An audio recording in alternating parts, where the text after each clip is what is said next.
She betrayed me, lied in court, tried to steal my son, but my last move destroyed her.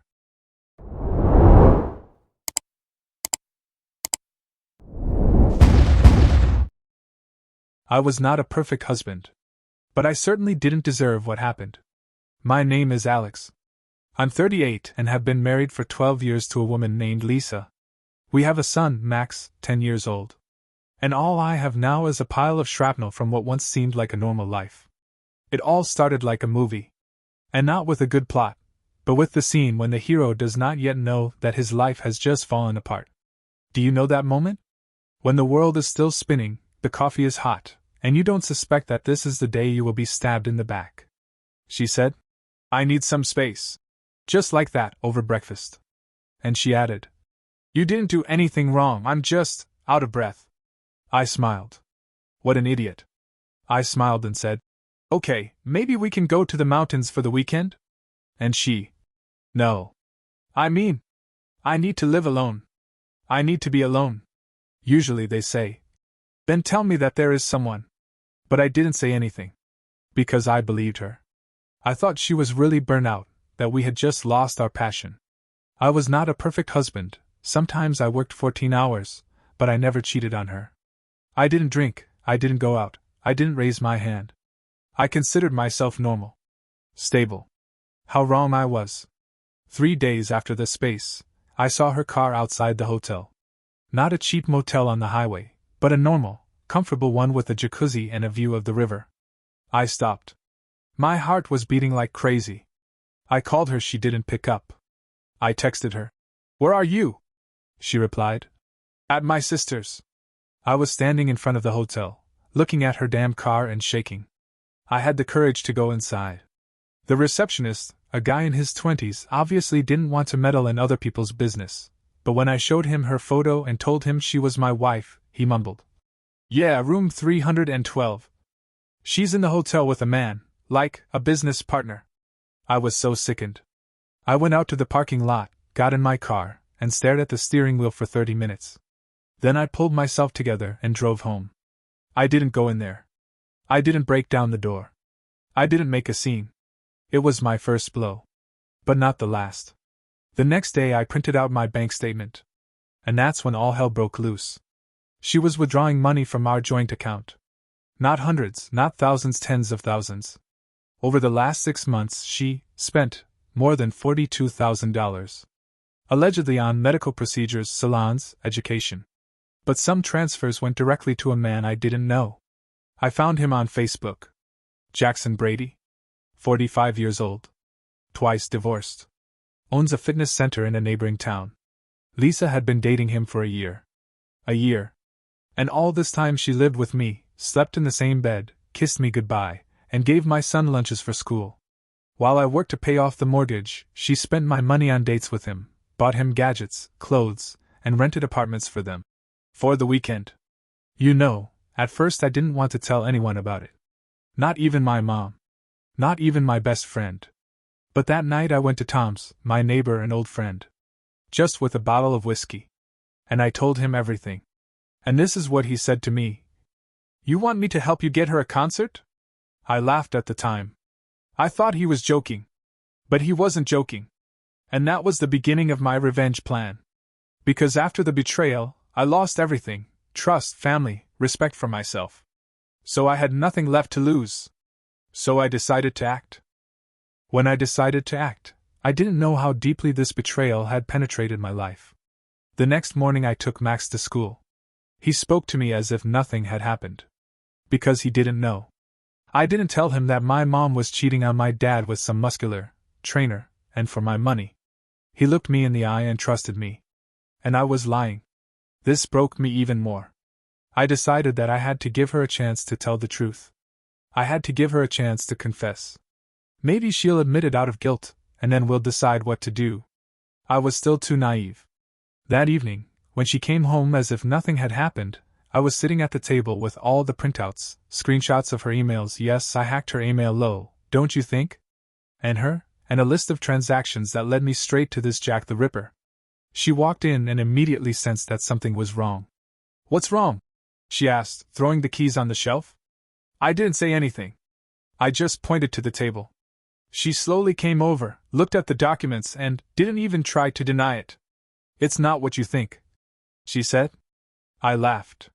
Bitterly. Hoarsely. Really? What do I think, Lisa? What is this? A moral test? A humiliation training? She began, but I was already boiling. For the first time in all 12 years of marriage, I couldn't help myself. You've been with him for a fucking year. A fucking year. You took money out of my account to support some fitness primate with a wolf tattoo on his neck. Don't yell, she whispered. Max is home. Does he know his mom is a whore? Her face changed. Before I had only seen her as a weak, confused woman. Now it was ice. Pure icy indifference. Don't you dare say that in front of my son, she said, or I'll sue you for emotional abuse. Wow. A woman who steals, lies, cheats, and threatens me with lawsuits. I caught her cheating, and she acts like I'm to blame for something. As if I broke our marriage, not her. You weren't even going to confess, were you? I asked quietly. She shrugged her shoulders. It would have been useless anyway. We were distant. You were cold. Always at work. I felt lonely. That was the moment when I realized she was never ashamed. She has no regrets. She didn't suffer. She convinced herself that everything was right. Because I was too busy. Because I didn't give her attention. A typical story. Hysteria in style. I cheated because he didn't buy me flowers. And then she said, Jackson and I have decided to move in together. And I think Max should stay with me. And that's when it hit me. Are you crazy? I almost knocked over the table. You want my son to live with your lover? Not yours. My life is not your property. And Max is not your trophy, do you hear me? He's a child. I'm his father. She came close to me. She said, if you interfere with me, I will do everything to get the court to rule in my favor. And believe me, I know how to play the victim. That's it. Checkmate. She had been preparing for this in advance. I spent that night in the car. I didn't sleep. I just sat and thought. There was one word in my head, war. And I decided that if she wanted to play the victim, I would play a monster. But not the one that hits and screams. But one that plans. It waits. And hits where it hurts the most. Tom, my neighbor, called me the next day. Remember what I said about the concert? It's time to start tuning the instruments. Tom was not just a neighbor. He was a former IT guy who, after divorcing his wife, became, well, let's say an anti-coach. He didn't teach how to live happily. He taught you how to destroy those who broke your life. If you want to really hit, he said, hit the reputation. Hit where she thinks she is a princess. Where her perfect new life is coming apart at the seams. At first I didn't understand what he meant. But then he showed me the social media profiles of Jack the Ripper. This macho man had a whole audience of fitness followers. He made motivational videos where he said that the main thing is discipline, honesty, and never take what is not yours. Ironic, isn't it? Cynicism on a global scale. I created a fake account called Jackson's Client, an alleged ex-wife with whom he had an affair during their personal training. I wrote posts about ethical violations, about how he manipulated and took advantage of her trust. The post took off in the Facebook group, Women of Fitness, and it went viral. 2 days later, his gym started to get pissed off in the reviews. In the comments under the video, there were ungrateful clients who suddenly remembered how he was too physical in his communication. But the sweet spot was yet to come. Tom had a friend in the inspection service. Through this connection, we learned that Jackson was not keeping all his books honestly. Some of the cash was donated to him directly by his clients. And some of it was from especially grateful clients. And then another character came into play, Stephanie, Lisa's former friend, with whom she had once ruined her relationship by having an affair with her boyfriend. Stephanie was just waiting for the right moment to stab Lisa. And I gave her that chance. She joined the game under my supervision. She started spreading stories about a love triangle between Jackson, Lisa, and someone else. And all this not directly, but with hints, in a feminine, poisonous way. Post after post. Comment after comment. Reviews. Accidentally? Leaked screens, hints of Jackson's infidelity to Lisa. We have warmed up hell. And Lisa? She didn't understand anything. She called me. Yes, after everything. She was crying. She said that everything is falling apart. That Jack had become cold. That his business was under attack. That he was nervous, snapping, accusing her of having bad energy. I listened. Silently. Alex, she said one evening, I don't know how we got here. I almost said, because you took the wheel and stepped on the gas, you idiot. But I said something else. Don't worry. This is just the beginning. It stalled. What do you mean? Nothing, I said, just relax. Have fun. This is your new life, right? But she wasn't relaxing. She was breaking down. She felt like the ground was starting to burn under her feet. Because her ideal man was not only a swindler, but also publicly humiliated. Because her ex, me, suddenly stopped being a victim and started looking suspiciously calm. She started asking Max, "What does Dad say about me?" And Max didn't say anything. Because I was honest with him. I told him one thing. People make choices. And this choice has consequences. Nothing more. No poison. No hatred. Just the truth. She realized that she was losing control. For the first time in a long time, she was not the one holding the dolls by the strings. And it scared her. And then she did something completely crazy. She filed for full custody. And that was her fatal mistake. She wanted war. Well, she got it. The custody battle started like most family court proceedings, cold, clinical, painfully slow. But underneath the polished arguments and lawyer language, it was ***king minefield of rage. Liza filed for full custody of Max. Not shared, not even majority, full. Meaning I'd get weekends if she felt generous. Her reasoning? Emotional instability, potential for violence, hostile behavior. And, get this, controlling tendencies. I laughed when I read the petition. But not because it was funny. Because it was pure fiction, and she was betting on the system to back her lies. You see, where we live, the courts lean hard in favor of the mother. All she had to do was cry well, and I'd be the abusive, neglectful dad who put his career before his family. But she didn't know that I had already started building my arsenal. Tom, my neighbor and unofficial war general, got me in touch with a family attorney who doesn't lose. We gathered character references from my boss, coworkers, even my barber. Text messages from her over the years, including ones where she openly threatened to take Max if I didn't shut up. Bank statements proving she drained our joint account to spoil her affair partner. And the crown jewel? A sworn statement from a former client of Jack the trainer, who said he was known for crossing the line with married clients. And yes, she attached receipts. Court day came. I wore a gray suit. No tie. Calm. Clean-shaven. She showed up in soft blue, trying to look fragile, delicate, motherly. Her lawyer did the usual smear job. She's a devoted mother. The child's primary caregiver. The father has a history of volatile behavior, including emotional manipulation and inappropriate language in front of the child. When it was our turn, my lawyer stood and ripped that narrative apart thread by thread. She emptied a shared bank account to support a relationship with another man, while still living with her husband. She lied about her whereabouts. She attempted to alienate the father from his son. We have emails, recordings, and direct witnesses to support this. My client is not a danger. He is a father fighting for his child against a web of deceit. The judge was visibly uncomfortable. The facts were heavy. The devoted mother image started to crack. But then, it went from courtroom drama to full-blown chaos. During recess, I stepped out for water. Jack, her affair partner, had come to support her. Big man, tight polo shirt, arms like bowling pins. And a mouth that wouldn't stop running. As I walked past him, he muttered, "Should have treated her better, bro. Maybe she wouldn't have needed a real man." I stopped. Turned. Looked him straight in the eyes. A real man doesn't hide behind a woman's divorce. He builds his own life, doesn't steal someone else's.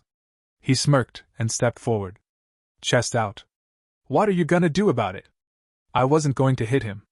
I'm not stupid. Not on court grounds. But then he shoved me. Hard. My back hit the wall. Security came running. And guess what? They saw it all. Jack got dragged out of the building. Liza screamed. I didn't even raise my fists. But I didn't need to. Everyone saw what kind of real man he was. Back in the courtroom, her lawyer looked shaken. Mine? He was glowing. Like a shark that just smelled blood in the water. We wrapped that day with the judge ordering a full psychological evaluation of both parents. That night, Liza called me. Why are you doing this? You're ruining everything. I was calm. Cold. No, Liza. You ruined everything. I'm just making sure you don't take our son down with you. She hung up. She didn't cry this time. She was scared. Because for the first time, she realized something. She picked a fight with a man who had nothing left to lose. A week after the court brawl, things started to unravel fast for Liza. Jack's gym got a surprise inspection from the IRS. Guess what they found? Let's just say, not all of Jack's personal training sessions were logged properly. Word started spreading that he might be looking at tax fraud charges. I had nothing to do with the IRS. That was just karma showing off. But the bigger win? People, friends, coworkers, even Liza's own family, started asking questions. My inbox blew up with messages. Hey man, I don't want to get in the middle, but did Liza really take $40,000 from your account? Bro. I heard about the court. You okay? She cheated? What the hell happened to her? Her perfect little image? Crumbling. People saw her less like the poor abandoned mom and more like the cheating manipulator with no shame. And Max? He started to notice. It was one night, after I picked him up from school. We were sitting in the kitchen eating spaghetti when he asked, Dad, are you and Mom fighting because of that big guy from the gym? My fork froze midair. What do you mean? He looked down, playing with a meatball. I saw him pick her up once. They kissed. She told me not to tell you. I swear my heart cracked open. Because now he knew. I didn't trash her. Didn't rant. I just said, that guy and we don't get along. And sometimes adults make mistakes that hurt people. He nodded. Quiet. Like he was processing more than a 10-year-old should ever have to. Later that night, Liza showed up at my place, uninvited. She looked like hell. Her hair messy, no makeup, eyes bloodshot. We need to talk, she said, pushing past me. Unless it's about our son or the court case, we don't. I'm serious, she hissed. You're ruining my life. I leaned against the counter, arms crossed. No, Liza. I'm just exposing it. Big difference. She exploded. Screaming, pacing the kitchen, slamming her hands against the counter. She blamed me for Jack's legal trouble, for people turning against her, for Max being distant. You're poisoning our son against me. That one? That hit deep. Because I've never badmouthed her to him. Ever. No. You did that all by yourself. She stood there, breathing hard, shaking, until her voice dropped to a whisper. Why are you doing this to me? And for the first time since this nightmare began, I told her the truth. Because you didn't just cheat on me. You robbed me. You humiliated me. You threw our marriage in the trash and expected to walk away clean. And now you're learning what it feels like when the trash fights back. She walked out. No more words. That night, I got a strange message on Facebook. No name. Just a profile picture of a tree. It said, You don't know me, but I know Jack. And if you want to bury him, I have something you'll want to see. Meet me. No cops. I stared at the screen. What? The hell? Who the hell was this? I had no idea. But I knew one thing. I was going to that meeting. I arrived at the meeting spot 15 minutes early. It was an old, half-abandoned coffee shop on the edge of town, the kind of place that looks like it's still open only because nobody remembered to shut it down. It was raining. Cold. The kind of weather that makes you feel like something serious is about to happen. Then she walked in. Tall. Blonde. About my age. Coat pulled tight, eyes scanning the room. She saw me, came over, and sat without a word. I'm guessing you're the tree, I said, nodding at her profile picture. She smirked. Funny. Yeah. I'm Vanessa. I used to date Jack. Before your wife. I blinked. Used to? She exhaled. He wrecked me. Financially. Emotionally. I was dumb. I let him move in. Helped him open a second gym. Took out a personal loan in my name. She reached into her bag and pulled out a thick manila folder. Dropped it on the table like it weighed 10 pounds. Everything's in here. Bank transfers, photos, messages, even an NDA he made me sign when I tried to go public. He's a predator, Alex. You think your wife was his first? Try fifth. I sat there, jaw tight, hands clenched. Why are you helping me? She looked me dead in the eyes. Because he doesn't stop until he drains everything from you. And because I heard what you're doing. The way you're turning the lights on. I want to help. I took the folder. Didn't open it there. Just nodded. I'll be in touch. She stopped me before I left. One more thing. If you're going after him, don't forget, he knows how to play innocent. He always has a backup story. Make it loud. Make it public. Make it unforgettable. Back at home, I cracked open the folder. What I found? Nuclear. A list of women, names, numbers, even notes like married, husband drinks, easy. Screenshots of him bragging in private chats. She thinks I love her, lol, just waiting on her dumbass to pay off my car. A bank trail of transfers from multiple women, including Liza, straight into his business account. This guy wasn't just a cheater. He was a serial manipulator. A full-blown con artist. And my ex-wife was just another name on the list. The next morning I called Tom. We're going scorched earth. He laughed. You finally saying it? Yeah. I'm done playing defense. We got to work. Step 1. Social media blast. We set up a website. Anonymous, clean, with screenshots, voice clips, testimonials from Vanessa and 2 other women she helped me contact. Title of the main post? Jack Braden, the real weight he lifts is women's wallets. We shared it in every local group. Fitness forums. Suburbs moms. Local Reddit threads. Facebook communities. We didn't post it from my account, we made it look like it was from a concerned ex-client. Within 2 days, it went viral. Jack started losing clients by the hour. Sponsors pulled out. His gym's rating dropped to 1.3 stars. Comments were brutal. Predator disguised as a personal trainer. Can't believe I trusted this clown. My sister paid him $2,000 for a custom plan, he ghosted her. But the real prize? Liza's silence. She didn't call. Didn't text. Didn't show up to yell. She just disappeared. I later found out that Jack blamed her for everything. Told her she must have leaked his private stuff. Kicked her out of his apartment. Blocked her on everything. The man she destroyed our family for? He ghosted her when things got hot. That's when she came crawling back. It was a Thursday evening when she showed up. No warning. No text. Just a knock on my door at 8:43 p.m. I opened it, and there she was, Liza. No makeup, hoodie pulled over her head, puffy eyes. She looked like she hadn't slept in days. For a second, I almost didn't recognize her. This wasn't the same woman who screamed at me in the kitchen or stood smugly in court. This was someone who had been crushed. She didn't say anything at first. Just stood there.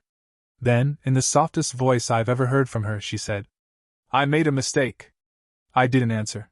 She took a deep breath and added, I'm sorry, Alex. For everything. For Jack. For lying.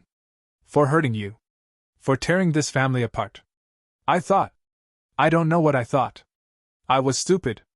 I ruined everything. I kept silent. Not because I didn't have words. But because I wanted her to keep talking. She stepped in closer, looking up at me with wet eyes. He kicked me out. Said I leaked his info. He said I destroyed him. But I didn't. I would never. She trailed off. And then the real punchline. Can I come in? Now here's the part where most guys would either slam the door or fall for it. But I had a plan. Sure, I said and stepped aside.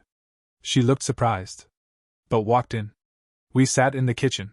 She hugged herself, like a lost child. I miss our family. She whispered. You miss the life you threw away. I corrected.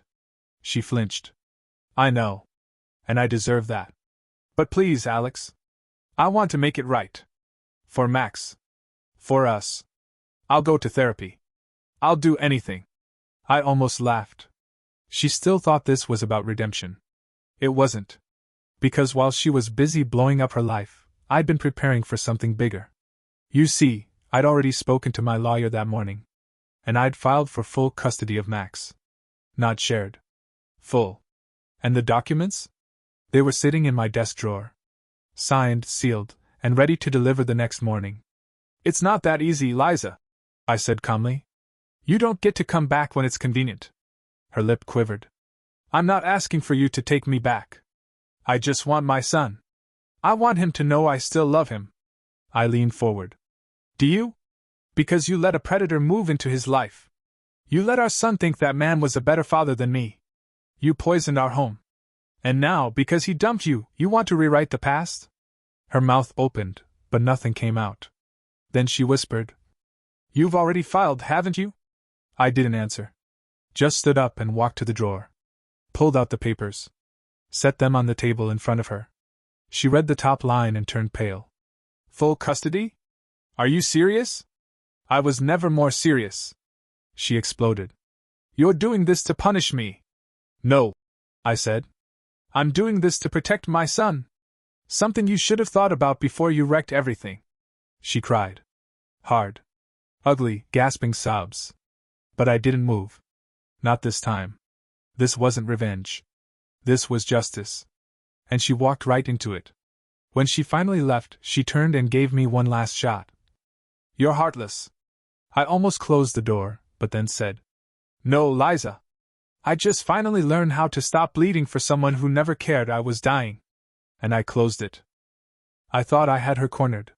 I really did. Filing for full custody wasn't just about taking Max away from a toxic environment, it was about taking control back. About finally stopping the damage before she could do more. My lawyer was confident. The evidence we had? Ironclad. But I should have known. Liza wasn't done fighting. Not by a long shot. A week before the hearing, my lawyer called me, voice tense. She's filed a counterclaim. What kind of counterclaim? She's accusing you of domestic abuse. Emotional and physical. The room spun. What the F **K? I nearly dropped the phone. My stomach flipped. She's claiming you grabbed her during an argument. Shoved her.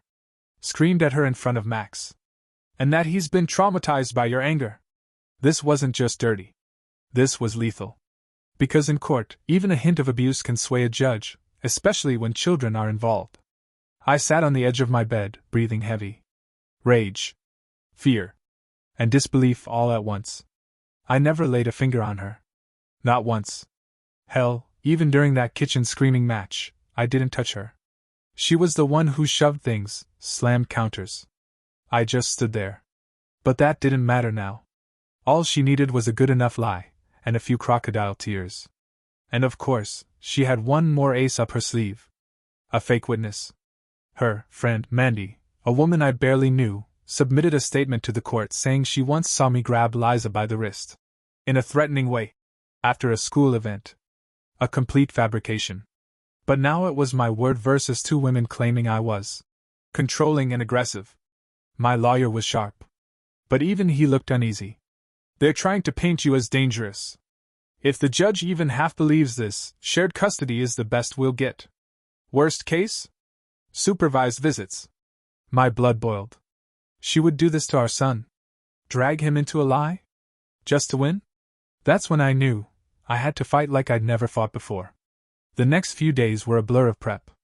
We found security footage from the school event where Mandy claimed to have witnessed the wrist grab. Guess what? I wasn't even standing next to Liza that day. I was on the opposite side of the room. We subpoenaed texts between Liza and Mandy. Turns out, they were plotting this months ago. If he tries to take Max, we need to make him look dangerous. Just say you saw him yell or grab me or something. Boom. Evidence in hand. But I wasn't done yet. I also got a statement from Max's therapist, who I had taken him to privately since the divorce chaos started. She confirmed. Max has never described his father as threatening or scary. He consistently reports feeling safe, heard, and cared for with Alex. That letter? Game changer. Court day. Liza showed up dressed like a Lifetime movie version of a domestic abuse survivor. Beige sweater. No makeup. Fragile voice. Mandy sat behind her, smug. They told their story. The lies came out like a script. Word perfect. Then it was my turn. My lawyer laid it all out. The footage. The texts. The therapist's letter. And when Mandy realized her messages were being read aloud in court, her face went ghost white. Liza? She didn't cry this time. She just stared at the floor. The judge didn't say much that day. But the look on his face said everything. Before we left, he turned to Liza and said, "Perjury is a crime, Mrs. Braden. And so is witness tampering. You should be very careful going forward." Boom. No ruling yet. It was delayed for final review, but the momentum shifted. I walked out of that courtroom knowing one thing. She tried to burn me down with lies. And now? It was my turn to bring the F***king fire. The ruling came down 2 weeks later. I got the call while I was at work. My lawyer didn't waste time. "You won." I froze. "Full custody?" "Full legal and physical custody. The judge found Liza's testimony to be unreliable and her actions malicious. She'll get supervised visits pending further review, maybe once a week, if she's lucky." I didn't speak for a full 30 seconds. Just stared at my desk. Breathing. Letting it sink in. Max was safe. I'd protected him. King won. But here's the part that might shock you. I didn't feel happy. Not right away. Because what kind of world are we living in where you have to survive a war just to be allowed to be a father? But that feeling passed. And when I picked Max up from school that day, and he ran to the car with a big smile on his face, it all felt worth it. I didn't tell him everything. Just said, "You're going to be staying with me now. Full time." He smiled and said, "Cool. I like it here better anyway." That night, he slept peacefully in his room, curled up with his stuffed shark. And I sat outside on the porch, glass of whiskey in hand, watching the stars. Then I called Tom. "It's done. I won." He let out a laugh that could scare crows off a cornfield. "Holy sh*t, man. You actually pulled it off." "Not yet. There's one more thing."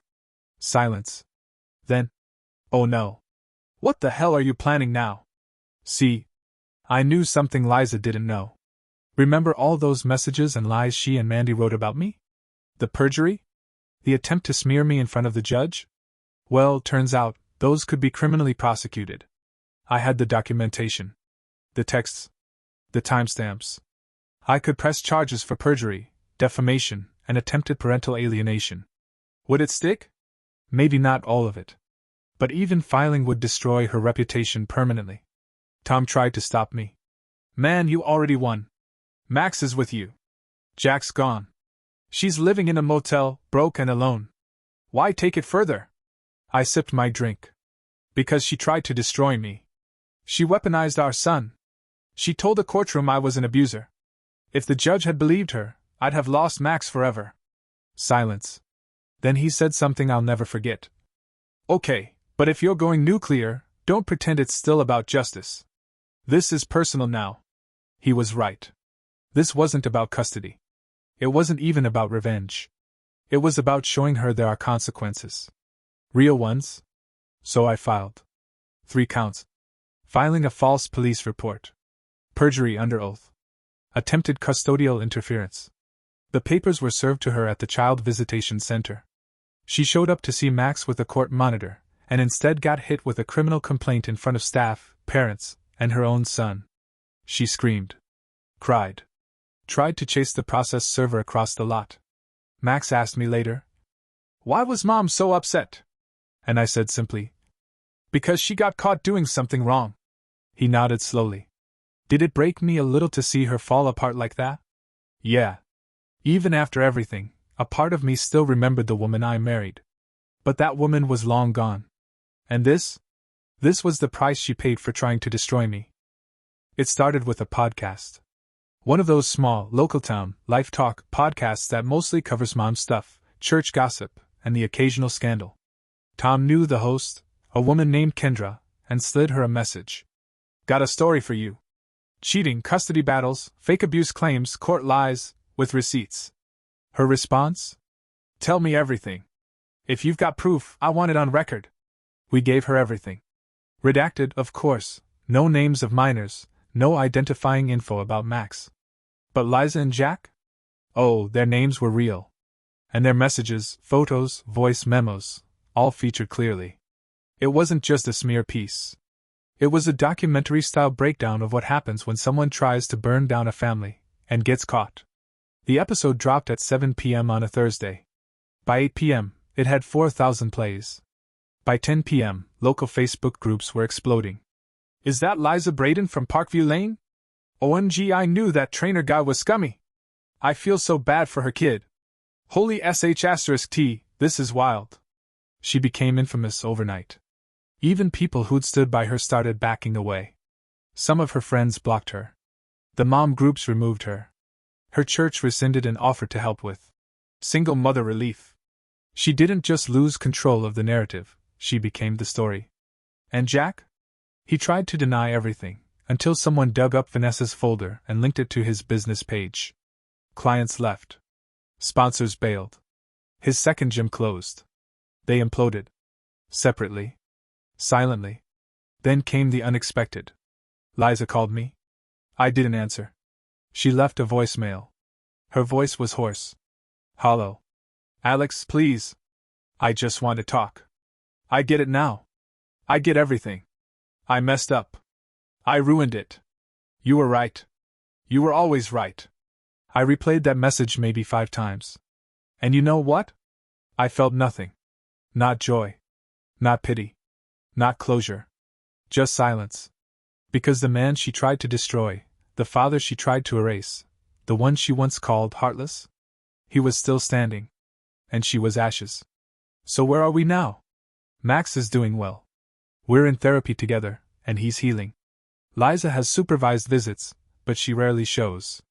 Jack left town. Rumor is, he's trying to open a gym in another state. Good luck with that. And me? I sleep better. I breathe easier. I cook dinner without anxiety gnawing at my chest. Justice wasn't just served. It was plated, garnished, and delivered with a cold glass of poetic karma. But you know what? That was just the first act.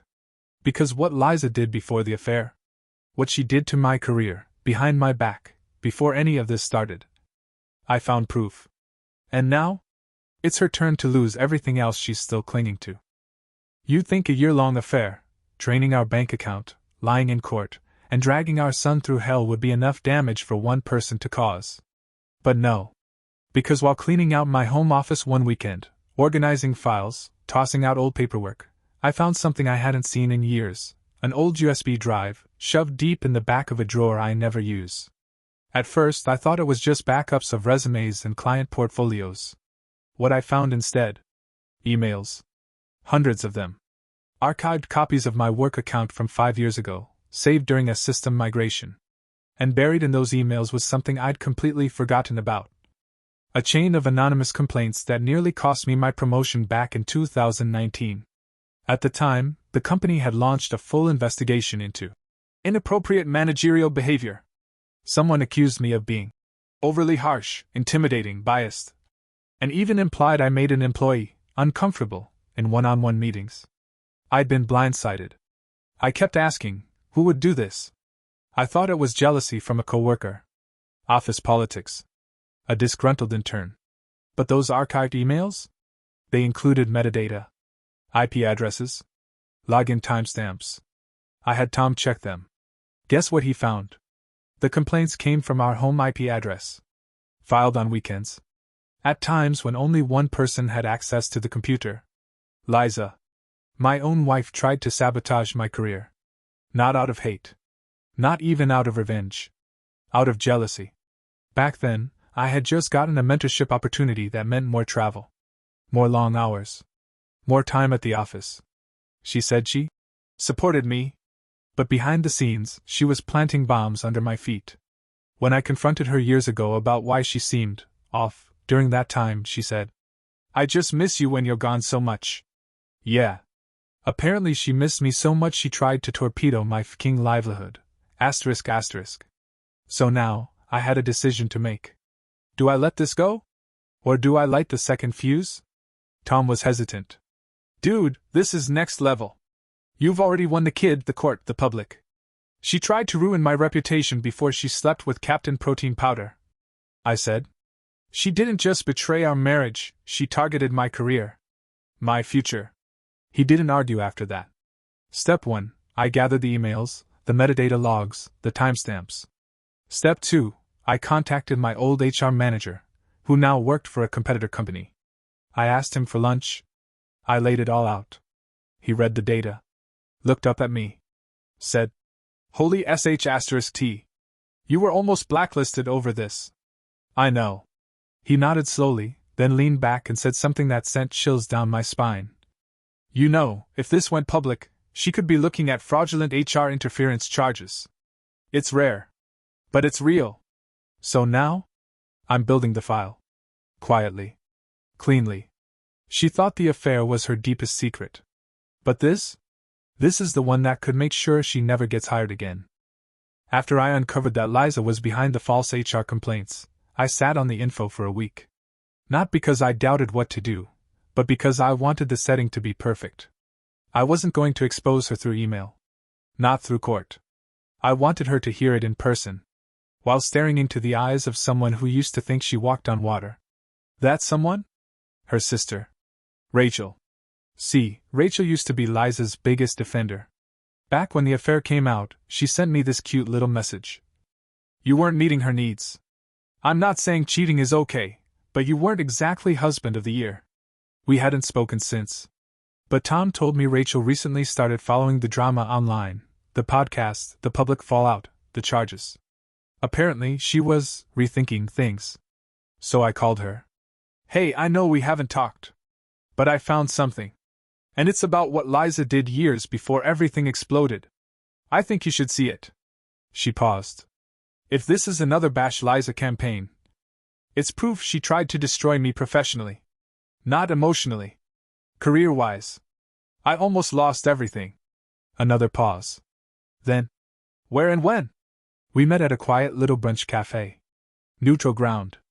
I brought my laptop, opened the folder, and walked her through the emails. The IP logs. The metadata. The fact that only one person could have sent those reports from our home network. Rachel just sat there. Pale. Silent. Then I pulled up Liza's old texts from that period. The ones that seemed harmless back then, stuff like, "You don't need that job to be happy. They don't even appreciate you. Maybe it's time to focus on something closer to home." Words that hit different when you know the person behind them was literally trying to sabotage your career behind your back. Finally, Rachel said, "Oh my God, she really did this." I nodded. And then, like fate had written the script, Liza walked in. She was there to meet Rachel. I didn't know. Neither did Rachel. Total coincidence. She stopped dead when she saw me. Saw the open laptop. Saw Rachel's face. "What's going on?" Liza asked, fake sweet. Rachel looked at her and said the coldest thing I've ever heard from her. "Sit down." Liza sat. Slowly. Uneasy. "I know about the HR complaints," Rachel said. "Alex showed me. All of it." Liza went pale. "Wait, what?" "The emails. The IP logs. The timing. You did it, didn't you? You tried to tank his job before you ever left him." Liza's eyes darted. Her lips parted. But she couldn't come up with a lie fast enough. So she did what she always did. Played the victim. "You don't understand. I was scared. He was pulling away. I felt like he was going to leave me first." Rachel cut her off. "So you tried to destroy him? You nearly got him blacklisted from the industry." Then she looked at me. "I'm sorry." I defended her. I believed her. I shrugged. "You weren't the only one." Liza tried to speak again, but Rachel stood up. "You're sick, Liza. You always make it about how someone else made you act crazy. But this was evil. And you better pray no one else finds out." Rachel walked out. I followed. Behind me, I heard Liza whisper, "Please don't ruin me, Alex." But I didn't answer. Because she was already ruined. And she did it all to herself. It was a quiet Sunday morning. Max was sitting on the living room floor, building something with Legos. I was sipping coffee, scrolling through headlines, finally feeling like life was starting to settle into something that resembled peace. Then, out of nowhere, he said, "Dad, can I ask you something?" I nodded. "Always." He didn't look up. "Why did Mom try to take me away from you? And why does she hate you now?" I froze. Because this right here, was the moment I'd been dreading for over a year. Not the court battles. Not the lies. Not even the revenge. This. Trying to explain to a 10-year-old why his mother became the villain in his story. I sat down on the couch beside him. Took a breath. "Buddy, your mom, she made a lot of choices. Some of them really hurt me. Some of them were meant to hurt me on purpose. But I don't think she hates me." He looked up. "Then why did she lie in court?" I blinked. He knew about the lies? "What do you mean?" He shrugged, quiet. "I heard her talking on the phone once. Saying you were dangerous and that she could make the judge believe anything. That's not true, right? You're not dangerous." My stomach turned. I forced a small smile. "No, Max. I've never been dangerous. And I'd never hurt you. Ever." He nodded and went back to building. But that moment stuck with me all day. He was figuring it out on his own. And that's the saddest part. Kids are smarter than we think. They see everything. That night, I got a call from Rachel again. Her voice was shaky. "You need to know something. Liza's talking about moving out of state." I stood up. "What?" "She's looking for work in Arizona. She said if she gets a job, she'll fight to move there and take Max with her." I nearly threw my phone across the room. Unbelievable. After everything, after losing custody, after being exposed in court and online, after trying to destroy my career, she was still trying to win. But this wasn't about winning anymore. This was desperation.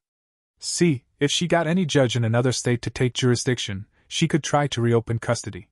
Paint herself as the reformed mother who just wants a second chance. And the system? It's not always smart enough to connect the dots. I called my lawyer. He didn't hesitate. "File an injunction. Immediately. Prevent out-of-state relocation until Max turns 18 or until she gets full permission from the court." Done. Paperwork was submitted that night. But I knew it wouldn't end there. I knew she'd make one last move. And she did. The next week, I got an email. From her. Not her lawyer. Not through court. From her personal account. Subject: "Please, just hear me out. The body? I know I've done horrible things. But I'm drowning. I've lost everything.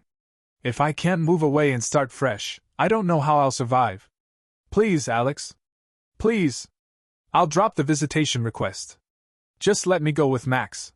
You can visit whenever you want. Don't do this to me. Don't let me die here."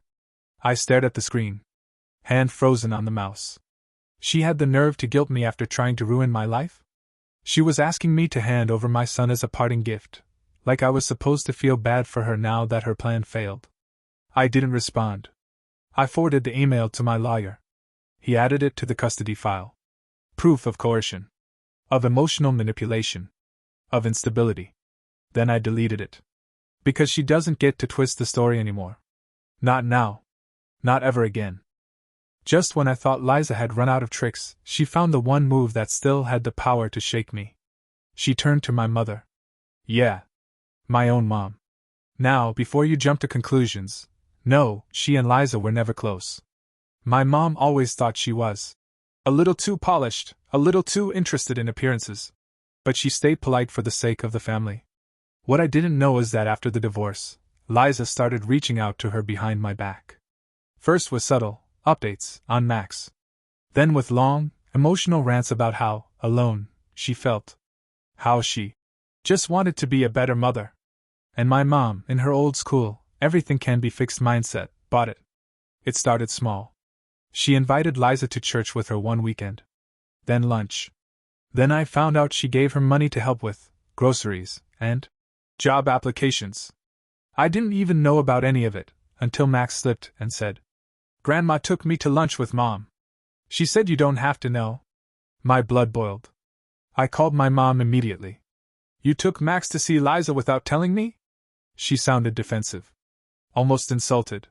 "She's still his mother, Alex. You can't just erase her." I gritted my teeth. Erase her? She lied in court. She tried to sabotage my career. She tried to take Max away forever. And now she's trying to run off to another state. She paused, quiet. Then she said something that broke me a little. Well, she told me you've been feeding Max lies. That you're trying to turn him against her. I sat down. Hard. She flipped the script on my own mom. And it worked. Liza was painting herself as the broken, regretful woman who just wanted her family back. And my mom? The same woman who used to warn me not to trust Liza too much, was now defending her. The next few days were tense. Mom wouldn't return my calls. Max kept asking questions like, "Did Grandma say you're not being fair to Mom?" I was livid. So I showed up at my mother's house. Unannounced. She opened the door, and before she could say a word, I handed her a flash drive. Watch everything on this. The court documents. The fake witness texts. The HR sabotage. All of it. She hesitated. Alex, I don't think. Just watch it. You wanted the truth? Here it is. In black and white. Then I left. The next day, I got a call. She didn't say hello. Just. She lied to me. About everything. Her voice cracked. She sounded ashamed. I believed her. I thought she was changing. I thought she just made a mistake. I didn't say anything. I let her sit in it. Then she added, I'm so sorry, Alex. I didn't protect you. Not then. Not now. I wanted to tell her it was okay. But it wasn't. So I said, now you know how deep she goes. That night, Liza texted me. Wow. I see you can't even let me have one person on my side. I stared at that message. Then I typed just one word. Goodbye. And blocked her. For good. It was supposed to be a normal Wednesday. Max had just gotten home from school. He dumped his backpack by the door, kicked off his shoes, and asked if we could order pizza and watch Star Wars, our tradition on rough weeks. I agreed. Simple. Peaceful. But then I got the email. Subject. Urgent, custody violation report. From my lawyer. Attached was a PDF, 2 screenshots, and a formal notice from the court monitor who supervised Liza's limited visitation. Summary? On her most recent supervised visit, Liza took Max out of the approved area. She took him into her car. And attempted to drive away with him. Let me be clear, this was kidnapping. She didn't get far. The monitor had a panic button and called security, who stopped her at the exit gate. She claimed she was just going for a drive, and that Max begged to go. But it didn't matter. Court orders are not suggestions. Especially when it involves a child. I felt cold. Max was safe. Thank God. He thought it was weird but didn't understand the weight of what happened. He just told me. Mom said we were going for ice cream. But the lady started yelling. The next day, we were back in court. And this time? The judge was done playing nice. He slammed his gavel so hard I thought the wood cracked. Mrs. Braden, you've violated a court-supervised custody agreement. You knowingly removed a child from a restricted setting without legal authority. Liza tried to cry. Tried to ramble about mother's instinct and being overwhelmed. He cut her off. If you attempt anything like this again, you will be held in contempt of court. I will file an emergency injunction for zero contact, and you will face criminal charges for custodial interference. Is that understood? She nodded, sobbing. But it was over. She'd burned the last bridge. After court, my lawyer pulled me aside. We can file for a total termination of visitation rights. This puts her in the danger zone legally. She's unstable, and the court sees it now. I didn't answer right away. Because I looked at her, across the hall, sitting alone on a bench, crumpled, small, shaking. And I felt nothing. Not hate. Not sympathy. Just finality. That night I sat with Max. I didn't go into detail. Just said, you're going to be with me full-time now. Mom's not going to be around for a while. He nodded. Then asked, did she do something bad? I thought for a moment. She made choices that weren't safe. For herself. For you. And until she learns how to make better ones, it's my job to protect you. He didn't ask anything else. He just leaned against me.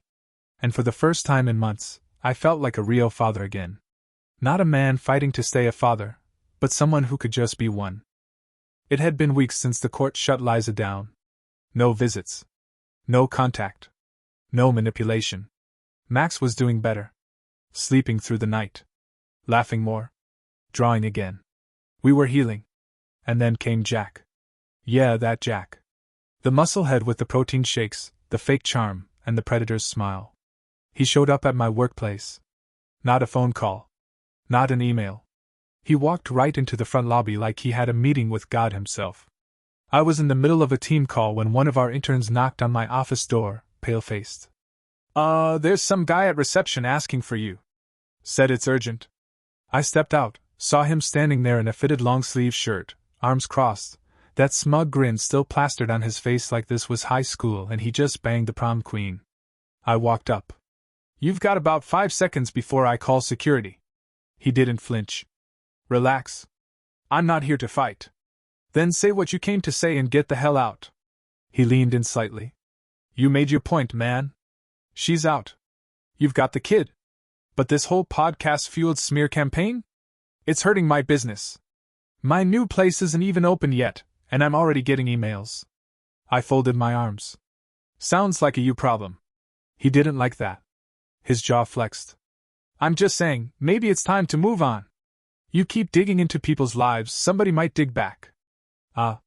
There it was. The threat. I smiled. You really think I'm scared of anything left to find in my life? I've had everything taken from me already. You've still got a shell of a reputation to lose. He chuckled, fake and low. Careful, man. Don't push too far. You never know who's watching. I leaned closer. Let me tell you something, Jack. I know exactly who's watching. And more importantly, I know exactly what they'll find. I walked back into my office, dialed Tom, and said, I need everything. Every complaint ever filed against Jack. Any sketchy LLCs. Any fake certification. I don't care if he once scammed a vending machine, I want to know. And holy hell, we found gold. One of Jack's old clients came forward, a single mom from his previous city who claimed he seduced her during training, then convinced her to co-sign a loan for gym equipment. She never saw the equipment. He dumped her. And ghosted. She ended up $28,000 in debt, and filed a fraud report that was settled privately. Another woman? Filed a restraining order. Sealed. But still visible in the public docket. And the cherry on top? Jack was never certified as a personal trainer. His license came from a shady online program that was shut down for forgery. Meaning every client he ever trained could sue him. Tom laughed so hard he nearly fell off his chair. You want a nuke? This is it. I nodded. Let's prep the file. It took us 3 days to compile the full dossier on Jack. By us, I mean me, Tom, the 2 women he screwed over financially, and a freelance investigator friend of Tom's who lives for this stuff. We had screenshots of Jack's fake certification, emails between him and victims showing coercion, a PDF of the restraining order, with enough redactions to protect the woman, and the killer, a timeline of overlapping relationships, showing he'd scammed and emotionally manipulated multiple women at the same time, including Liza. We called it Jack Braden, Predator in a Polo. I didn't post it under my name. We leaked it to a blog that covers predatory fitness culture. They ran with it hard. Title? Trainer Jack Braden accused by multiple women, fraud, lies, and forged credentials. By the next day, it was on Reddit, TikTok, Twitter, viral wildfire. Gym communities tore him apart. This guy trained my sister last year. WTH. So he's just a gym-hopping con man. How is he not in jail yet? But the real moment came 2 days later, when I got an email. No subject line. Just, I'm his ex-wife. I didn't know any of this. He abandoned me and our daughter 5 years ago. I froze. She attached proof, photos of them together, a marriage certificate, divorce filings where Jack lied about his income, claimed he was between jobs, and got away with paying almost no support.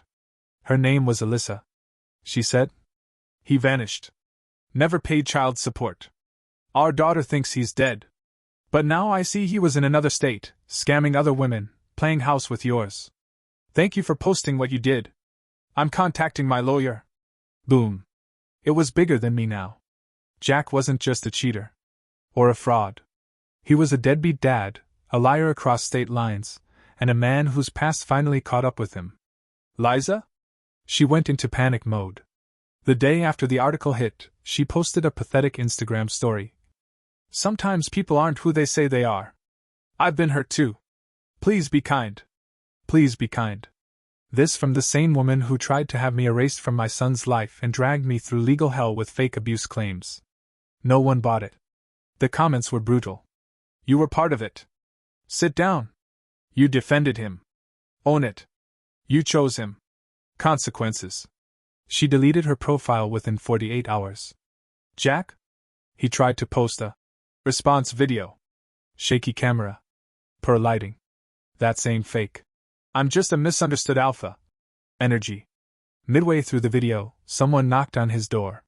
He paused the video and forgot to edit it out. The knock? Process server. Alyssa was suing for back child support, with interest. She also filed for a warrant, claiming Jack fled his obligations across state lines. I couldn't have scripted it better. Tom called me later that night. So that was it, huh? You win. I leaned back in my chair, stared out the window at the calm night sky. No. I didn't win. He went quiet. I added. I survived. She lost. He lost. My son gets a chance to grow up with truth. That's not victory. That's balance. It had been weeks of silence. No contact from Liza. No posts. No lawyers. Just quiet. Too quiet. Max was thriving, genuinely. His grades were up, he made a couple new friends, and even started drawing again, like he used to before all the chaos. His therapist told me. He's finding his rhythm again. You've done a good job. I finally let myself believe it was over. Then came the message. It was a Saturday morning. Max was on his tablet, sitting at the kitchen table while I made pancakes. I heard a weird silence, not the usual cartoons or Minecraft sounds. Hey, bud? I said. You okay? He looked up, confused. Why did Mom say you hate her? I froze. What? He turned the screen to me. It was a video. Sent through a kid's messaging app that I'd completely forgotten she still had access to. A direct message from Liza. No court order. No approval. No warning. The video was short. Maybe 30 seconds. She was sitting in a car. Tear-streaked face. Holding up a necklace Max used to wear when he was 5. Hi, sweetheart. I just want you to know that I miss you every second. I don't know why Daddy says those awful things about me, but I hope someday you'll come find me when you're older. I'll always be waiting. I'll always love you. I watched it once. Then again. And then I lost it. Because that wasn't love. That was poison. Guilt. Manipulation. Injected straight into a 10-year-old's brain. I took the tablet, deleted the app, and locked down all communication channels. But the damage was done. Max was shaken. Confused. Did you say bad things about her? I sat down. Hard. No, Max. I didn't. I told the truth. And I made sure you were safe. That's all I've ever done. He didn't cry. But he looked betrayed. That night, after he went to sleep, I sat in the garage, lights off, staring at the wall, holding that stupid necklace she used like a weapon. And I made the hardest call of all. The next day, I filed for a complete communication freeze. Not just supervised visits, zero contact. No messages. No birthday cards. No. I miss you. Videos. Nothing. My lawyer warned me. This is the nuclear option. Judges don't like cutting off a parent completely. But after the kidnapping stunt and this message, you've got a shot. I provided the video. The metadata. The emotional impact, logged by Max's therapist. The court agreed. Temporary no-contact order approved. Liza tried to protest via her lawyer. Said it was motherly grief, and not intended to harm. But the judge's response? You've abused every opportunity the court has given you. This is no longer about your rights. It's about the child's well-being. And just like that, she was gone. That night, Max asked, Can I still think about her sometimes? I hugged him. Tight. You can always remember her. But you never have to feel bad for loving someone who hurt you. And you never have to let that hurt keep going. He didn't say anything. But the next morning, he smiled when I packed his lunch. That was enough. It had been almost a month since the no-contact order went into effect. Max was more himself than ever, sleeping soundly, joking with me, even showing signs of trust that I thought would take years to rebuild. We had found a rhythm. Safe, quiet, normal. Then came Friday pickup. Max's school has a strict sign-out system. You list approved contacts. They have to show ID. Pretty airtight. I was on the list, obviously. So was Tom, as backup, and my mom, after a very long talk. That Friday, I got a call from the school secretary at 2:42 p.m. Mr. Hartley? Did you send someone new to pick up Max today? My stomach dropped. What do you mean? There's a woman here who says she's his aunt. She gave the name Melissa James. But she's not on your approved contact list. Melissa James? I didn't recognize the name. But I recognized the voice in the background. Faint, but familiar, trying to sound calm, polite, practiced. Liza. She had changed her hair. Used a fake name. Claimed to be a relative. To steal my son out of school. I told the secretary. That woman is under a court order not to contact my son. Call security. I'm on my way. I don't remember driving. Just the feeling of blood in my throat from rage. By the time I arrived, she was gone. Didn't wait. Didn't argue. Security escorted her off school grounds, and she vanished before police arrived. Vanished. No car plates logged. No ID left behind. No trail. The next day, I went to the police. Filed a report for attempted custodial interference. Gave them the court order. Her photo. The voicemail from months ago. Everything. But without a current address, they couldn't serve her. Because guess what? She'd disappeared. No social media. No known residence. No known job. She'd erased herself. Or tried to. But now I knew the game. She wasn't done. She wasn't trying to get custody. Or go to court. She was going off the grid, and trying to get Max the only way she could, by stealing him. That weekend I installed a Ring camera system on every entrance. A GPS tracker in Max's backpack. A silent alarm in my car for when he's riding with me. Alerts to my phone for any attempt to access his school records. Tom came over and helped me wire the backyard. He said, "She's not just dangerous now. She's desperate. And desperate people make stupid, ugly choices." Max didn't understand the new rules. He asked why he couldn't walk home from school alone anymore. Why he had to check in every hour when he played outside. I told him. Because someone who used to be part of your life is making unsafe choices. And my job is to keep you safe, always. He didn't argue. He just nodded. That night, I lay in bed staring at the ceiling. Because this wasn't about custody anymore. This wasn't even about revenge. This was about safety. About keeping my son from the wreckage she'd become. And I knew she'd be back. It happened on a Sunday. Max and I had just gotten home from his soccer game. We were both sweaty, exhausted, and laughing over how I completely ate it trying to chase the ball during warm-up. He went to shower. I grabbed 2 Gatorades and flopped onto the couch. Then came the knock. 3 sharp taps on the front door. Urgent. Fast. Not friendly. I opened the door and came face to face with 2 police officers. My heart dropped. "Mr. Hartley?" "Yeah." "What's going on?" They looked at each other, then back at me. "We apprehended a woman attempting to enter your backyard through the side gate. She claimed to be your son's mother. Claimed she was retrieving her child." I didn't move. Didn't breathe. "Was she armed?" "No. But she had a bag packed with children's clothes, snacks, and a burner phone. She also had a set of old house keys, we assume copied before the divorce. She wasn't there to talk. She wasn't there to negotiate. She was there to take him." The officers took my statement. I showed them the no-contact order. The school report. The previous incident with the alias. They nodded grimly. "This escalates things. She'll likely be charged with attempted parental abduction, violation of a court order, and trespassing." They let me know she'd been arrested on the spot. I asked one question. Does Max need to know? The younger cop shook his head. Not unless you want him to. She's in custody now. He's safe. She was denied bail. The DA called it a clear pattern of obsessive and dangerous behavior, citing previous court violations, manipulation of the child, and attempted interference. The judge finally snapped, too. In the final hearing, Liza appeared via video. Disheveled. Crying. Saying she just missed her baby. And that no one would give her a chance. But the court was done listening. You were given a chance.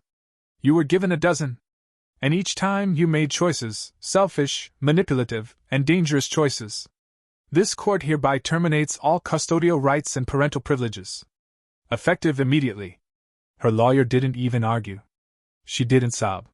She just sat there, still, and stared into the screen like a broken doll. And that was the last time I ever saw her. 2 years later. Max is now 12. He's taller. Stronger. Funny as hell. Still doesn't like vegetables. Still draws dinosaurs and spaceships like a future Pixar animator. We've built a life. One that's not perfect but real. Solid. Clean. Honest. He asked me once, a few months ago, Dad, whatever happened to Mom? I paused. Then said, she made choices that hurt people. And she's not part of our lives anymore because we deserve to be safe, and loved, and free from that pain. He looked me straight in the eyes and said, good. Some people say revenge is sweet. But this wasn't revenge. This was justice. This was the end of a storm. This was a boy saved from a woman who couldn't save herself. And I wouldn't change a damn thing.